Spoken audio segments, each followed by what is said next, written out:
Preparing for a job fair. In this presentation, you will learn how to prepare for a job fair and make the best use of your and the employer's time during the fair. The purpose of a job or internship fair. Job fairs are held because they allow employers to present their opportunities to a large number of students in a short period of time. It is an easy way for organizations to introduce students to what they have to offer and generate applications for internships and jobs. For students, this gives you a chance to meet a number of employers in one place, explore career options, start a relationship with an employer, and begin the process of finding a job or an internship. Getting ready for the fair. There are several things you should do prior to a fair to ensure that you can use your time at the fair to your best advantage. We will cover these areas listed here over the next several slides, but the bottom line is that the more you are able to prepare, the greater likelihood that you will have a positive experience that will lead to successfully finding an internship or job. Your resume. Your resume is primarily a marketing document to demonstrate to a prospective employer that you have the skills they are seeking. If it is targeted appropriately and the employer sees what they are looking for, then they will want to speak with you further, up to and including granting you an interview.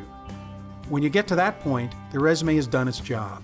If you are speaking to employers about different types of positions, it is likely that you will need multiple resumes. If you need help with your resume, check out the resources on Canvas in your professional development program, or look in the resources section of Handshake. There are multiple guides and videos that will get you started. You should also meet with a Center for Career Services peer advisor or a career advisor for review and refinement. What is an elevator speech? An elevator speech is a quick, concise, understandable, and easily remembered statement that you use to introduce yourself to the employer. It should take around 30 seconds or so to state. Elevator speech content. The content is simple. Who are you and what do you want? A typical elevator speech for a job fair will include basic information such as your name, school year, major, minor, a brief mention of skills you possess that relates to what the employer is seeking, and a statement about your interests and what you want from the conversation with the employer. For example, "Hi, my name is Jane Carroll. I'm an integrated marketing major with a minor in English. I am interested in public relations and the use of social media to promote an organization's image. I am very active in the Public Relations Student Society and currently in charge of managing our chapter's social media. As a varsity athlete, I've developed time management and organizational skills that I know your organization is seeking. Right now, I'm looking for an internship in marketing and would like to learn more about what you're looking for in candidates and how one can succeed in your program. Determine who you want to see. Career fairs at JCU range in size from 20 to over 120 employers. At most of the fairs, it is impossible to see all the employers. You are best served by identifying the employers you want to meet well before the fair occurs. This will enable you to conduct research on those employers so you know how best to present yourself and your skill set to them. You will have access to the list of employers attending our fairs through Handshake and can easily search on criteria such as job type, industry, and location to narrow down your list. If you are unable to see the list prior to attending, make sure you take some time at the start of the fair to review who is attending and develop the list of whom you want to see. Your next step is to prioritize your list. What are the organizations you want to absolutely connect with, and what are the ones that are not as important to you? When you begin to meet with employers, don't start with the top of your list. Visit with a company or two low on your list, or one that is not even on it, to practice your elevator speech and get warmed up so you're ready to see those you care about most. Research the organizations. You should know the basics about an organization before you meet the employer. It is not a good idea to have the first question you ask be, "What does your company do?" Employers expect that, at a minimum, you know what the organization does. The more information you are able to demonstrate that you know about the employer, the greater they will be interested in you. So go to their website prior to the fair to learn about what they do, who they say they are, and where they fall within their industry. You have access to a number of resources to help you in your research. Review their website, social media, and their LinkedIn page to read about what they have to say about themselves. Use resources like the Wall Street Journal and Crain's Cleveland Business Journal to read articles and press releases.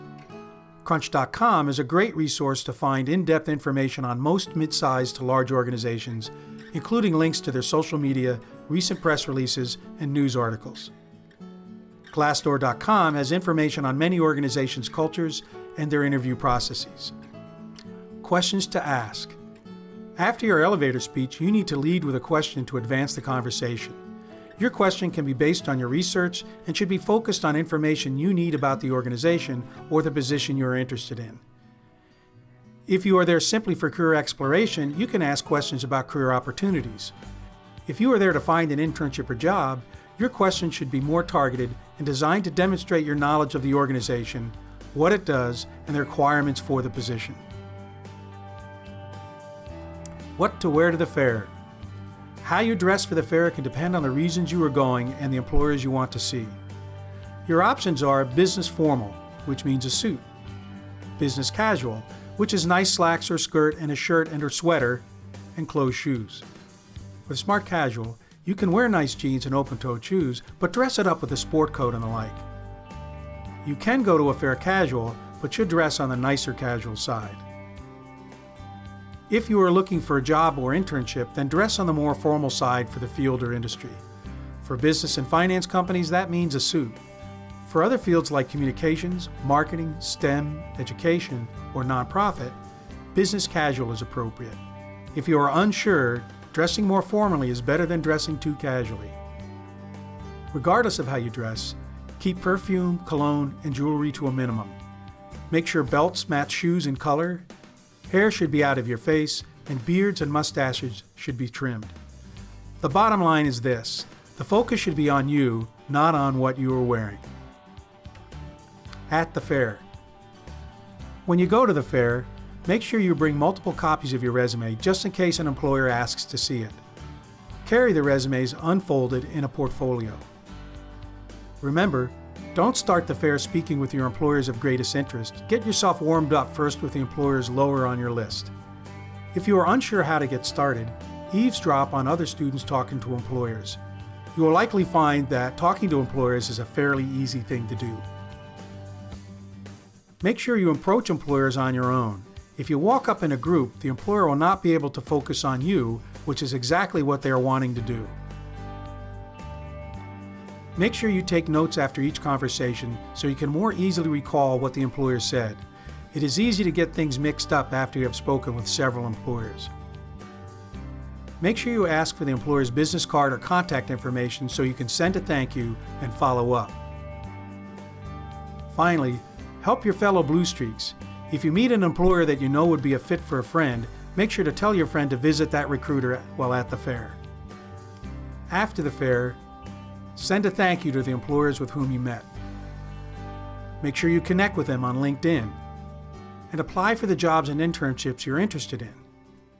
And stay in touch with the employers as you move through the process. Remember, we are here to help you to prepare to attend a career fair, so you can set up an appointment with a career advisor through Handshake or reach us by phone or email.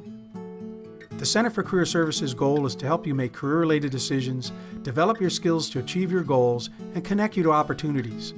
Please come visit us in our new location in the Mastron Toney Student Success Commons, located in the Griselli Library.